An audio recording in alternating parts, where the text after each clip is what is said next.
క్రీస్తునందు ప్రియమైన వాళ్ళారా, శుభాలు. ఎలా ఉన్నారు? బాగున్నారా? నిన్నటి దినము ఎలా గడిచింది? ప్రభువుకు మహిమకరంగా జీవించారా? జీవించినట్లయితే ఆయనకు స్తుతులు. లేని ఎడల ఆయన మనల్ని క్షమించును గాక. నేటి దిన ధ్యానాంశము మార్కు సువార్త 12వ అధ్యాయము మొదటి 9 వచనాలు. మార్కు సువార్త 12వ అధ్యాయము మొదటి 9 వచనాలు. ఆయన ఉపమాన రీతిగా వారికి బోధించనారంభించెను.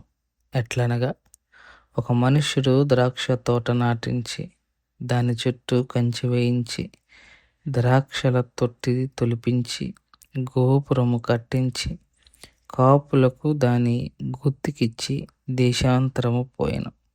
పంటకాలమందు ఆ కాపుల చేత ద్రాక్ష తోట పండ్లలో తన భాగము తీసుకొని వచ్చుటకు కాపుల యొద్దకు అతడు ఒక దాసుని పంపగా, వారు వాని పట్టుకొని కొట్టి ఏమీయుక పంపివేసిరి. మరలా అతడు మరి ఒక దాసుని వారి యొద్దకు పంపగా, వారు వాని తల గాయము చేసి అవమానపరిచిరి. అతడు మరి ఒకని పంపగా వాణ్ణి చంపిరి. అతడింకా అనేకులను పంపగా వారు కొందరిని కొట్టిరి, కొందరిని చంపిరి. ఇంకా అతనికి ప్రియకుమారుడు ఒకడుండెను గనుక వారు తన కుమారుని సన్మానించేదనుకొని తుదకు వారి యొద్దకు అతన్ని పంపెను. అయితే ఆ కాపులు, ఇతడు వారసుడు, ఇతన్ని చంపుదము రండి, అప్పుడు స్వాస్యము మనదగునని తమలో తాము చెప్పుకొని అతన్ని పట్టుకొని చంపి ద్రాక్ష తోట వెలుపల పారివేసిరి. కావున ఆ ద్రాక్ష తోట యజమానుడు ఏమి చేయును? అతడు వచ్చి ఆ కాపులను సంహరించి ఇతరులకు ఆ ద్రాక్ష తోట ఇచ్చును కదా. దేవుని వాక్యాన్ని మన వినికిళ్ళు దీవించి ఆశీర్వదించునుగాక. చదవబడిన లేఖన భాగము యేసు ప్రభువు వారు చెప్పిన ఉపమానాల్లో చాలా పాపులర్ ఉపమానం.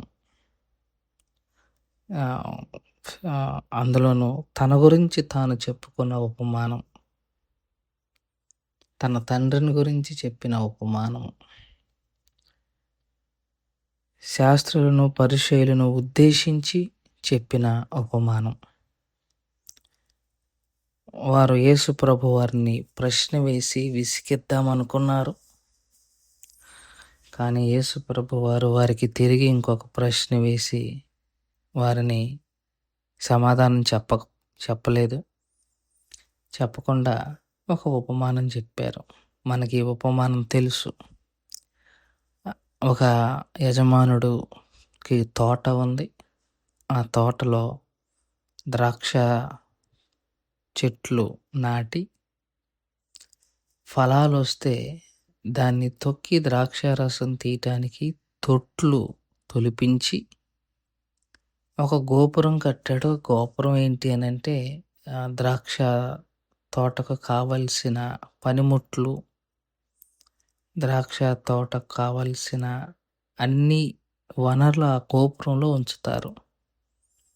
ప్లస్ ఆ తోట చుట్టూ ఫెన్సింగ్, కంచె కూడా వేసి కాపులకిచ్చి, అనగా మన భాషలో కౌలు అంటారు కదా, కౌలుకిచ్చి వెళ్ళిపోయారు.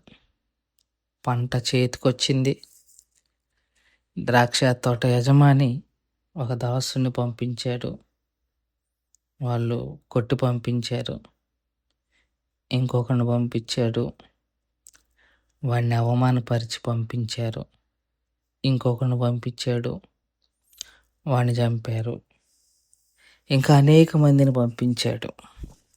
ఒకరిని కొట్టాడు, ఒకరిని చంపారు.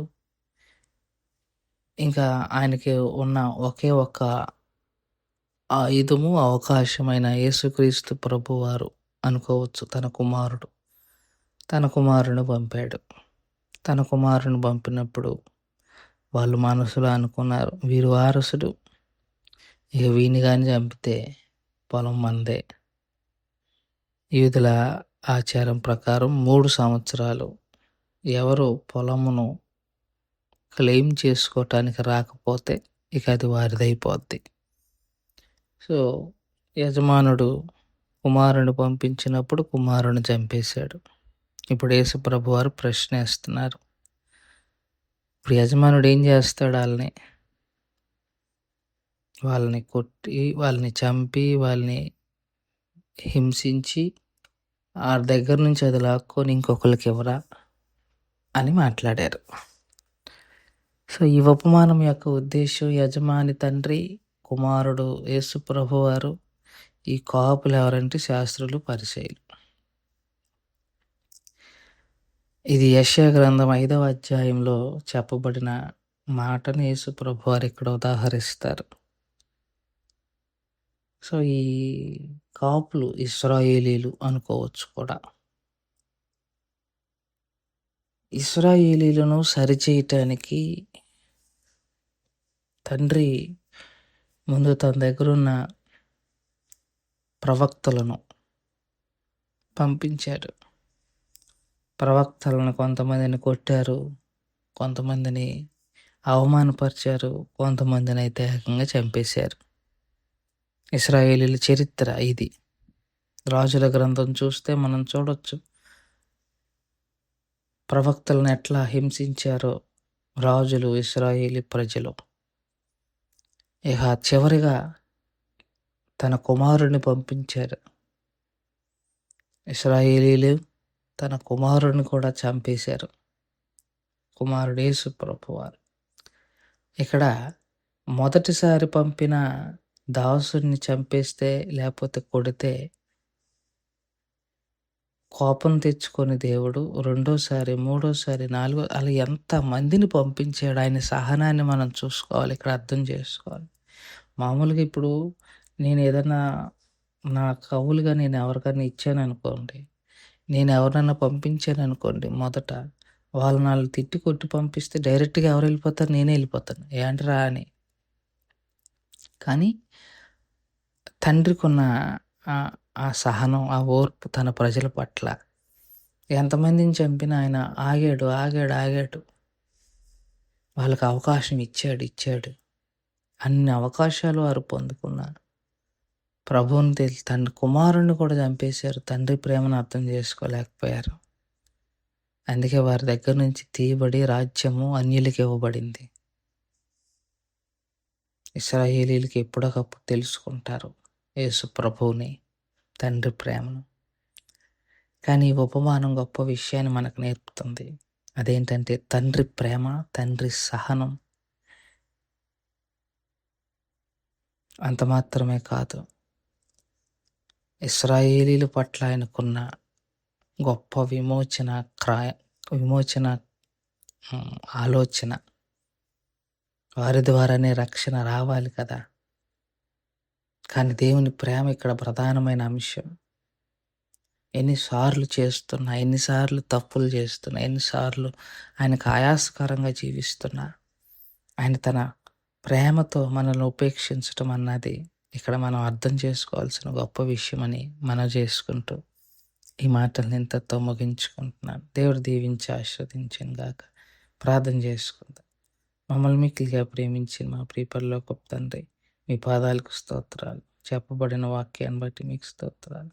విన్న వాక్యం మా హృదయంలో భద్రపరచుకొని వాక్యానుసారంగా జీవించగలిగిన కృపను దయచేయమని యేసుక్రీస్తు ప్రభువారి పుణ్యనామములో అడిగి వేడుకుంటున్నాం తండ్రి. ఆమెన్. God bless you.